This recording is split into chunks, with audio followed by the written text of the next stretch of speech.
사랑과 은혜가 충만하신 아버지 하나님, 거칠고 험악한 세상 속에서 저희들과 동행하여 주시고 주님께서 동행하심을 깨달을 수 있도록 인도하여 주심에 감사를 드립니다. 이 시간 주님의 세미한 음성을 듣기를 원하고 저희의 심정을 내어놓고 주님과 통하기를 원하오니 저희 안에서 역사하여 주옵소서. 예수 그리스도의 이름으로 기도하옵나이다. 아멘. 오늘 저희에게 주신 하나님의 말씀은 사사기 2장 1절에서 5절 말씀입니다. 구약성경 사사기 2장 1절에서 5절 말씀입니다. 저와 여러분이 한 절씩 교독하시고 마지막 절은 합독하도록 하시겠습니다. 여호와의 사자가 길갈에서부터 복임으로 올라와 말하되 내가 너희를 애굽에서 올라오게 하여 내가 너희의 조상들에게 맹세한 땅으로 들어가게 하였으며 또 내가 이르기를 내가 너희와 함께한 언약을 영원히 어기지 아니하리니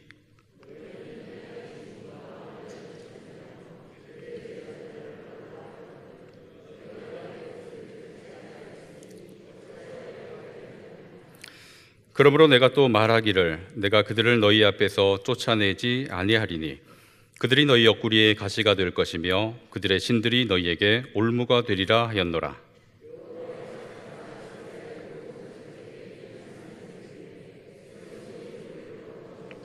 함께 읽습니다.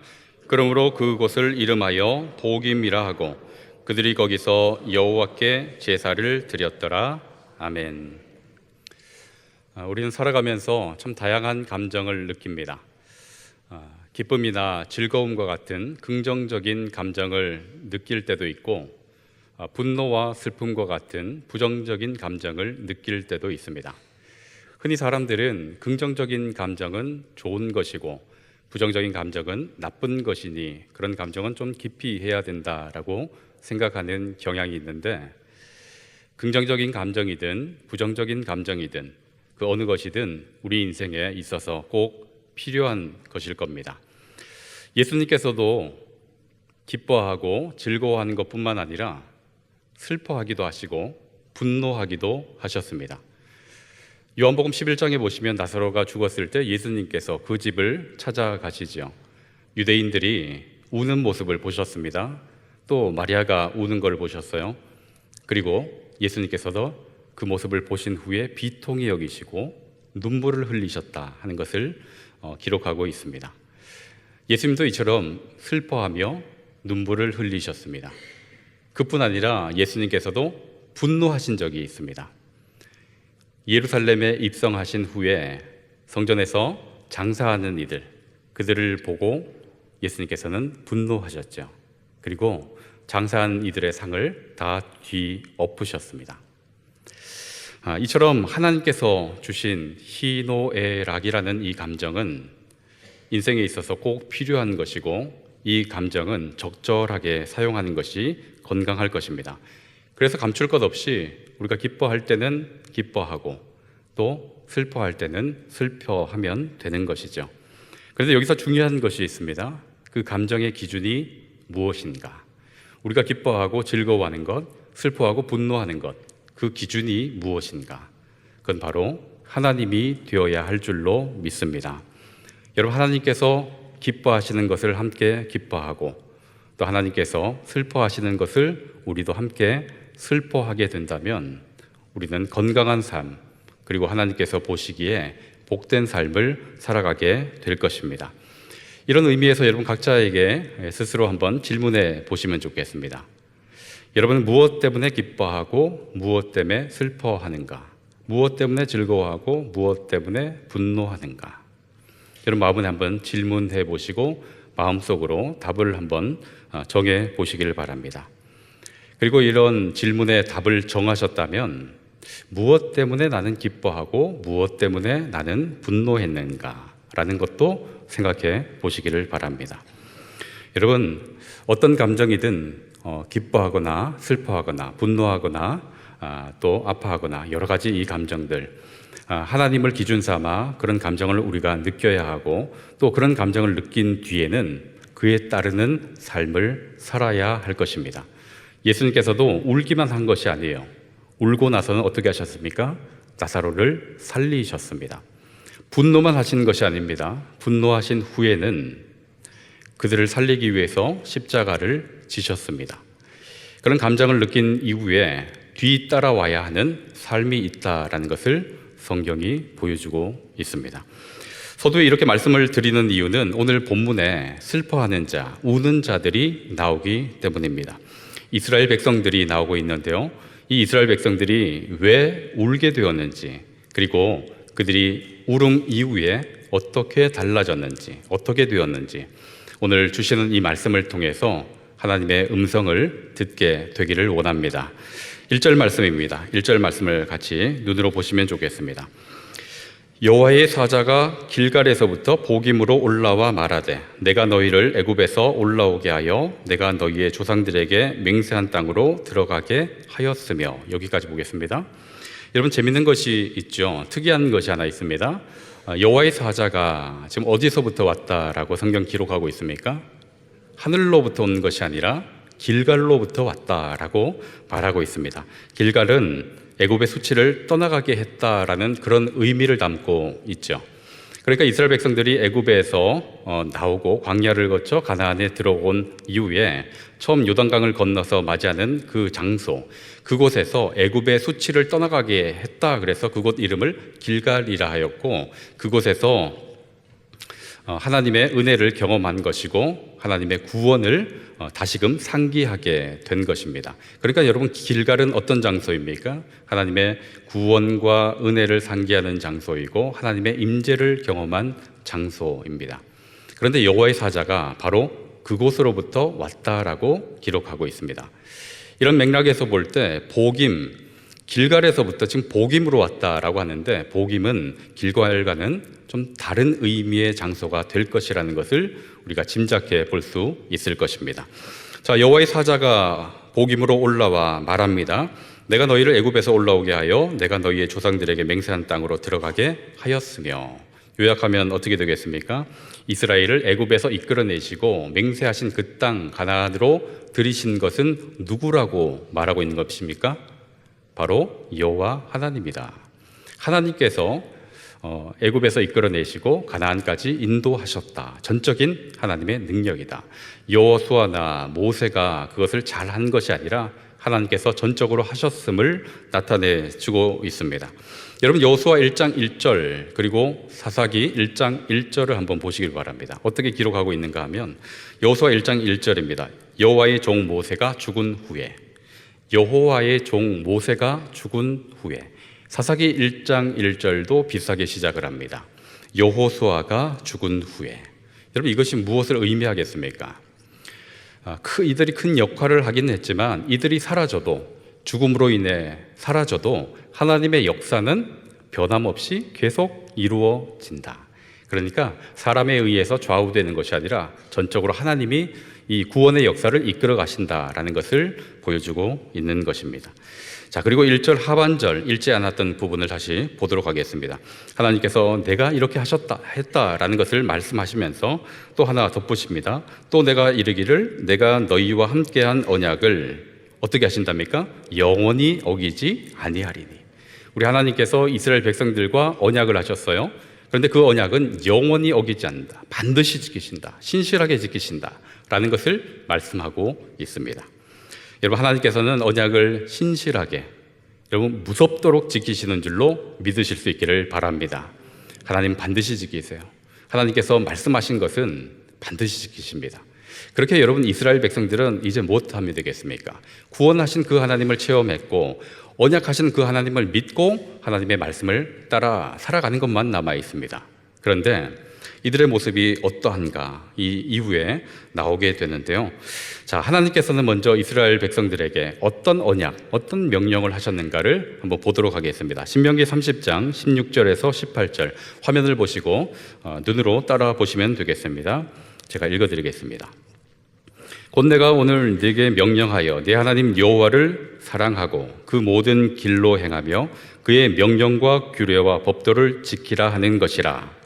뭐라고 합니까? 그 뒤에 그리하면, 이런 명령을 말씀하시고 그리하면 하면서 언약을 하십니다. 네가 생존하며 번성할 것이요 또 내 하나님 여호와께서 네가 가서 차지할 땅에서 네게 복을 주실 것임이니라. 그러니까 하나님의 명령을 잘 따르면, 그 길로 행하면 어떻게 된답니까? 복을 주실 것이라, 이렇게 말씀을 하십니다. 자, 그런데 복을 주실 것이다, 이렇게 언약만 하시는 것이 아니라 그 뒤에 다른 언약도 있습니다. 이어서 보시겠습니다. 그러나 네가 만일 마음을 돌이켜 듣지 아니하고 유혹을 받아 다른 신들에게 절하고 그를 섬기면 내가 오늘 너희에게 선언하노니 너희가 반드시 망할 것이라. 너희가 요단을 건너가서 차지할 땅에서 너희의 날이 길지 못할 것이니라. 그러니까 먼저 명령을 하시는데 이 명령을 잘 지키면 복을 받을 것이고, 또 그렇지 않을 때는 어떻게 하신답니까? 망하게 될 것이다, 이것을 말씀을 하셨습니다. 자, 그러면서 이 사사기에서 오늘 본문에는 하나님께서 어떤 명령을 하셨는가, 그 명령의 구체적인 내용이 무엇인가를 보여주고 있는데, 사사기 2장 2절을 눈으로 보시길 바랍니다. 서두에 나옵니다. 어떤 명령인가? 너희는 이 땅의 주민과 언약을 맺지 말며 그들의 제단들을 헐라하였거늘. 그들과 언약을 맺지도 말고 그들 우상 신을 섬기는 그 제단을 다 헐어라. 이것이 하나님의 명령이었습니다. 그러니까 가나안에 들어가면 이방인들, 가나안 족속들을 다 쫓아내고 그들과는 절대 언약 맺지 말고 또 그들의 제단은 다 헐어 없애버려라 라고 말씀하시는 겁니다. 여러분, 이 명령이 어려운 명령일까요? 여러분, 어떻게 생각이 드십니까? 어려운 명령입니까? 여러분, 이것은 어렵고 쉽고 이 능력의 문제가 아닙니다. 이스라엘이 가진 그 능력의 문제가 아니라 어떤 문제인가 하면 믿음의 문제예요. 믿음의 문제. 서두에 1절에서 보신 대로 이스라엘이 애굽에서 나오고 광야를 거치고 가나안에 들어간 것은 전적인 하나님의 능력이었습니다. 모세가 한 것도 아니고 여호수아가 한 것도 아니라 하나님께서 전적으로 이끌어 오신 것입니다. 그렇게 그런 하나님을 믿고 나간다면 하나님께서 명령하신 것을 지키는 것은 어렵지 않을 것입니다. 그렇게 이것은 능력의 문제가 아니라 바로 믿음의 문제인 것이죠. 자, 그런데 이스라엘 어떤 선택을 했을까요? 어떤 결정을 했을까요? 사사기 1장에 보면 이들이 어떤 결정을 했는지를 반복해서 보여주고 있는데, 여러분 눈으로 제가 이 절을 말할 때 거기에 나타나는 반복되는 표현들을 보시기를 바랍니다. 여러분, 사사기 1장 19절 하반절을 보시면 그들을 쫓아내지 못하였으며 그랬어요. 29절도 보십시오. 중반부에 가나안 족속을 쫓아내지 못하되, 30절 또 쫓아내지 못하였으나, 31절 쫓아내지 못하고, 33절 또 쫓아내지 못하고. 이스라엘은 가나안 주민을 쫓아내지 않는 것으로 결정했습니다. 쫓아내지 못하였다, 이렇게 표현하고 있는데 실은 쫓아내지 않은 것이죠. 19절을 다시 한번 보시면 제가 뒷부분을 다시 읽어드릴게요. 골짜기의 주민들은 철병거가 있으므로 그들을 쫓아내지 못하였으며. 쫓아내지 못한 이유를 뭐라고 들고 있는 것 같습니까? 골짜기에 있는 주민은 뭐가 있다고요? 철병거가 있고 철기를 소유하고 있다는 겁니다. 그것 때문에 쫓아내지 못하였다. 그래서 그것이 있어서 무기가 강력해서 못 쫓아냈구나 라고 생각할 수 있는데, 여러분 이건 틀린 거죠. 절대 그렇지 않습니다. 여러분, 애굽에서 인도하신 그 하나님께서 철병거 하나 때문에 이스라엘을 이기도록 못하시겠습니까? 여러 전쟁에서 승리로 이끌어 오신 하나님이십니다. 철병거 때문에 그 주민을 쫓아내지 못하셨을까요? 그렇지 않다라는 것을 알 수 있어요. 오늘 본문에서는 그들이 쫓아내지 못한 이유, 쫓아내지 않은 이유가 뭔지를 2절 하반절에서 말합니다. 2절 하반절 한번 보시길 바랍니다. 너희가 내 목소리를 듣지 아니하였으니 어찌하여 그리하였느냐. 가나안 주민을 쫓아내지 못한 것이 아니라 쫓아내지 않은 것입니다. 하나님의 음성, 하나님의 목소리를 들었다면 쫓아낼 수 있는 문제였어요. 하나님을 신뢰하고 믿었다면 충분히 할 수 있는 문제였는데 이스라엘은 하나님의 음성을 듣지 않았다라고 성경이 말하고 있으며, 하나님께서는 사자를 통해서 어찌하여 그리하였느냐라고 안타까움의 이 말씀을 하십니다. 여러분, 이스라엘 백성들은 왜 그렇게 했을까요? 왜 하나님의 목소리를 듣지 않았을까요? 이 답은 너무나 쉽게 찾을 수 있을 것입니다. 가나안 족속의 문화, 가나안 족속이 섬기고 있는 그 우상, 그것이 자신에게 이익이 될 것이라 생각한 것입니다. 풍요의 신 바알, 다산의 신 아세라, 그리고 그들의 문화, 이것이 자신에게 이익을 가져올 것이라 여겼어요. 그걸 바라보면서 눈이 휘둥그레진 겁니다. 그래서 하나님께서는 쫓아내라 하지만 그들은 듣지 않습니다. 하나님의 목소리를 듣지 않고 그들 마음대로 결정을 합니다. 그래서 어떻게 합니까? 쫓아내지도 않고 그들과 언약을 하고 혼인도 하고 제단도 그대로 둡니다. 자, 여러분, 이 말씀을 보시면서, 이스라엘 백성들의 이 모습을 보시면서 여러분은 어떤 감정이 느껴지십니까? 결말을 아는 우리는 이것을 바라보면서 한편 답답하기도 하고 참 어리석은 사람들이다라는 생각이 들기도 할 겁니다. 여러분, 하나님께서 베풀어 주신 그 은혜와 이적이 얼마나 큽니까? 하나님께서 그들을 어떻게 인도해 내셨습니까? 하나님 품에 고이 안고 이 광야 여정을 다 지나도록 그렇게 하셨는데, 어떻게 그런 하나님을 버리고 눈앞에 당장 이익처럼 보이는 그것을 쫓아갈 수 있는가? 이렇게 어리석을 때가 있는가라는 생각이 드실 수도 있을 것 같습니다. 그런데 그런 마음을 뒤로 하고 다른 질문을 하나 해봐야 되겠죠. 어떤 질문을 해봐야 되는가? 그럼 나는 어떤가? 여러분 어떠십니까? 여러분 항상 하나님의 목소리를 듣는 것에 빠르십니까? 늘 하나님의 말씀을 청종하고 계십니까? 여러분, 세상의 속삭임에 세상과 언약을 혹시 맺고 있지는 않습니까? 눈앞에 당장 이익이 되는 것처럼 보이는 그것에 걸려 넘어져 하나님의 목소리를 외면하고 있지는 않습니까? 여러분, 이 세상에서 반드시 지켜지는 언약, 그것은 하나님과의 언약밖에 없는 줄로 믿으실 수 있기를 바랍니다.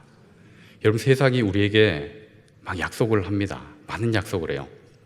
돈 많이 벌면 행복할 거라 그러고, 또 높은 지위에 가면, 명예를 얻으면 또 그만큼 행복할 거라고 얘기합니다.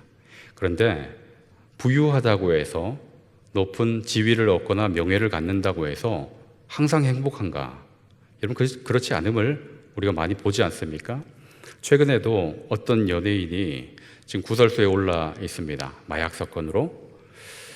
이해가 되질 않아요. 어떻게 저럴 수 있을까? 저런 부와 명예와 인기를 가지고 있는데, 그런데 그것을 가지고 있다고 해서 행복한 것은 아님을 보여줍니다. 세상은 그렇게 언약하지만 그 언약이 지켜지지 않죠. 여러분, 그리고 우리에게 참된 유익을 주시는 분은 오직 여호와 하나님뿐이신 줄로 믿으실 수 있기를 바랍니다. 이스라엘은 이 부분에 넘어졌어요. 우리도 때때로 넘어질 때가 있고 저 역시 그러합니다. 자, 이제 뒤이어서 이스라엘 백성들이 하나님의 목소리를 듣지 않자 하나님께서 말씀하세요. 뭐라고 말씀하시는가? 3절 말씀입니다. 같이 한번 읽어볼까요? 그러므로 내가 또 말하기를 내가 그들을 너희 앞에서 쫓아내지 아니하리니 그들이 너희 옆구리에 가시가 될 것이며 그들의 신들이 너희에게 올무가 되리라 하였노라. 이스라엘 백성들은 가나안 족속을 쫓아내지 않는 것을 잘한 결정이라고 생각을 했고요. 또 이것이 우리에게 이익이 되겠다라는 판단을 했는데, 하나님께서는 어떻게 말씀하시는가 하면 쫓아내지 않는 그들이 너희 옆구리에 찌르는 가시가 되고 또 올무가 될 것이라고 말씀을 하십니다. 여러분, 하나님의 목소리를 듣지 않으면, 하나님께서 말씀하시는 것을 외면하게 되면 이익처럼 보이는 그것이 결국은 찌르는 가시가 되고 걸려 넘어지게 하는, 걸려들게 하는 올무가 된다는 것을 기억하실 수 있기를 바랍니다. 여러분, 인생은 언제부터 힘들어지는 줄 아십니까? 믿는 자의 그 인생이 힘들어지는 것은 바로 하나님의 목소리를 듣지 않는 그 순간부터 힘들어지는 것입니다. 그런데 이런 생각이 또 드시죠? 주변에 보니까 전혀 하나님 목소리 청종하지 않는 것 같은데도 계획하는 게 잘 돼.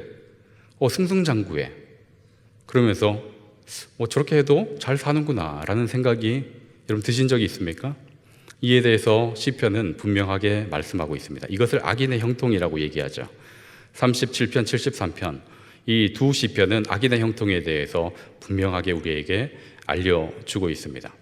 여러분, 하나님의 목소리를 듣지 않음에도 불구하고 그 인생이 자기가 계획한 대로 잘 된다면 여러분, 그거 복이 아니라 저주입니다. 그거는 브레이크 없이 달리는 스포츠카와 같아요. 멸망을 향해 달려가는 겁니다. 사랑하는 자에게는 징계를 주시는 것이 우리 하나님의 법칙입니다.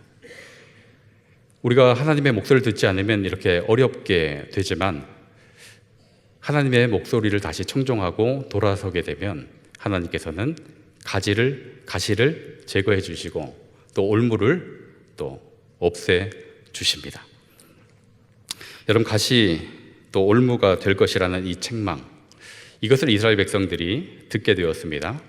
그리고 나서 그들이 이제 반응하게 되는데 그 책망에 어떻게 반응했는가가 4절과 5절에 나타나고 있습니다. 우리 4절과 5절도 같이 한번 읽어보도록 하겠습니다. 이스라엘의 태도를 한번 보시길 바랍니다. 여호와의 사자가 이스라엘 모든 자손에게 이 말씀을 이르매 백성이 소리를 높여온지라. 그러므로 그곳을 이름하여 보김이라 하고 그들이 거기서 여호와께 제사를 드렸더라. 아멘. 이들의 반응이 크게 두 가지로 나타났죠. 첫 번째 나타난 반응이 뭐였습니까? 소리를 높여 울었습니다. 그리고 두 번째는요, 여호와께 제사를 드렸습니다. 책망의 말씀을 듣고 찌르는 가시가 되고 또 걸려들게 하는 올무가 될 것이라는 그 말씀을 듣고 소리 높여 울었습니다. 통곡을 했어요. 통곡하면서 또 제사를 드렸습니다. 여러분, 얼마나 울었는지 그 지명이 바뀐 거예요. 그 지명이 원래 복임이라는 지명이 아니었는데 복임이라고 부르게 되었습니다. 우는 자들이라는 뜻이에요.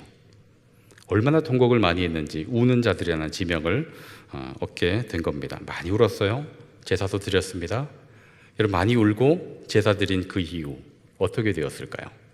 그들이 가슴을 치고 통회하며 눈물을 흘렸는데 그 뒤 어떻게 되었을까요?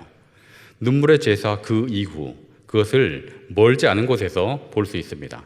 사사기 2장 11절에서 12절 두 절 말씀에 나타납니다. 여러분, 눈물의 제사 그 이후 이들의 모습이 어떠했는가를 한번 보시길 바랍니다. 이스라엘 자손이 여호와의 목전에 악을 행하여 바알들을 섬기며 애굽 땅에서 그들을 인도하여 내신 그들의 조상들의 하나님 여호와를 버리고 다른 신들 곧 그들의 주위에 있는 백성의 신들을 따라 그들에게 절하여 여호와를 진노하게 하였으되. 많은 눈물을 흘리면서 제사를 드렸는데 달라진 것이 하나도 없습니다. 정말 일관성 있는 백성이에요. 한결같이 그릇된 길을 걸어가고 있습니다. 여러분, 이들의 눈물은 어떤 의미였을까요? 성경에서 구체적으로 이들의 눈물이 어떤 의미다, 어떤 마음으로 제사를 드렸다라고 설명하고 있지 않기 때문에 우리가 자세히 알 수는 없지만 여러 가지 유추해 볼 수 있을 것 같습니다. 여러분은 이들이 어떤 의미의 눈물을 흘렸다라는 생각이 드십니까? 어떤 마음을 가지고 이들이 제사를 드렸다라는 생각이 드십니까? 혹시 가나안 족속이 가시가 될 것이라 해서 속상한 마음에 운 것은 아닐까요? 또 달리 다른 편으로 보면 우리가 잘못했구나, 하나님의 말씀을 청종하지 않았구나, 그래서 사죄의 눈물, 후회의 눈물, 그런 눈물을 흘리는 것은 아닐까요? 어느 편이든 성경이 말씀하고 있지 않기 때문에 무엇이다라고 단정 지을 수는 없지만 어찌되었든 이들은 울었습니다. 그런데 중요한 것은 달라지지 않았어요. 전혀 변하지 않았습니다. 그들이 선택했던 그대로 계속해서 그 길을 걸어가고 있습니다. 이것을 보면서 깨닫게 되는 것이 하나 있어요. 뭘 깨닫게 되는가? 운다고 되는 게 아니더라. 예배 많이 드린다고 되는 것이 아니더라 하는 것을 깨닫습니다. 여러분, 울며 예배 드리는 것이 필요합니다. 여러분, 신앙생활 하는데 눈물이 없다? 그거는 진정한 신앙인가는 다시 한번 생각해 볼 필요가 있어요. 정말 하나님 앞에 서면 그 그 은혜의 감격에서 울고 감사해서 울고 울 수밖에 없어요. 눈물이 없이 어떻게 이 신앙생활을 할 수 있겠습니까? 울며 제사 드리는 것이 반드시 필요한 것입니다. 그런데 운다고 되는 것도 아니고 역설적이죠. 예배 드린다고 되는 것이 아니더라는 것을 오늘 본문이 보여줍니다. 여러분, 우리도 이것을 많이 경험하지 않습니까? 어떤 순간에 예배 자리에 나와서 통곡하며 기도하기도 하고 눈물로 예배를 드리기도 하죠. 그런데 얼마 지나지 않아서 변하지 않는 자신의 모습을 발견할 때가 있습니다. 울었는데, 통곡을 했는데, 부르짖었는데 왜 변하지 않을까요? 무엇이 문제인가? 이것을 요엘 2장 12절, 13절에서 답을 찾아볼 수 있을 것 같습니다. 여러분, 화면을 보면서 한번 따라 보시길 바랍니다. 요엘에게 하나님께서 이렇게 말씀하십니다. 여호와의 말씀에 너희는 이제라도 뭐 하라고 하십니까? 금식도 하고 울기도 하고 애통하기도 하라는 거예요. 그러니까 이게 필요 없는 게 아니죠. 금식하는 것도 필요하고 우는 것도 필요하고 애통하는 것도 필요합니다. 자, 그런데 중요한 건 그 다음이죠. 마음을 다하여 내게로 돌아오라. 금식하고 울고 애통하고 그걸로 그치는 것이 아니라 그 다음 무엇이 있어야 됩니까? 여호와께로 돌아오는 것이 있어야 한다 말합니다. 그러면서 그 뒤에 이렇게 얘기합니다. 너희는 옷을 찢지 말고, 옷을 찢고 이스라엘 백성들은 회개할 때 옷을 찢고 죄를 뒤집어 썼죠. 그래서 옷을 찢지 말고 이 회개한다는 그 형식, 그 절차 거기에 너무 치중하지 말고 뭘 찢으라고 말씀을 하세요? 마음을 찢어라.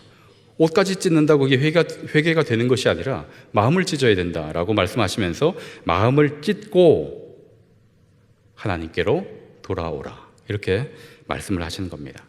그러니까 형식적인 행위, 뭐 울거나 제사 드리는 이 형식적인 것에 그치지 말고 정말 전심을 다해서 하나님께로 돌아와 삶의 그 내용을 바꾸어 가라라는 것을 말하는데, 좀 더 구체적으로 이사야 55장 7절은 이렇게 말씀을 하십니다. 또 눈으로 보십시오. 악인은 그의 길을, 불의한 자는 그의 생각을 버리고 여호와께로 돌아오라. 그리하면 그가 긍휼히 여기시리라. 악인은 어떻게 하랍니까? 그의 길을 돌아서라는 겁니다. 가던 길에서 멈춰 돌아서라라는 것을 말씀하시고 있고, 또 하나 불의한 생각을 버리라라고 말합니다. 그리고 나서 여호와께로 돌아오라. 그러면 돌아오면 어떻게 하신대요? 징계하신다 그럽니까? 돌아오면 긍휼히 여겨 주신다 말씀하고 있습니다. 탕자가, 둘째 아들이 그렇게 나가고 난 이후에 아버지는 매일 마을 어귀에서 기다리죠. 왜 기다리겠습니까? 돌아오기만 하면 다리 몽둥이를 부러뜨리려고 그런 마음으로 기다리는 게 아니지 않습니까?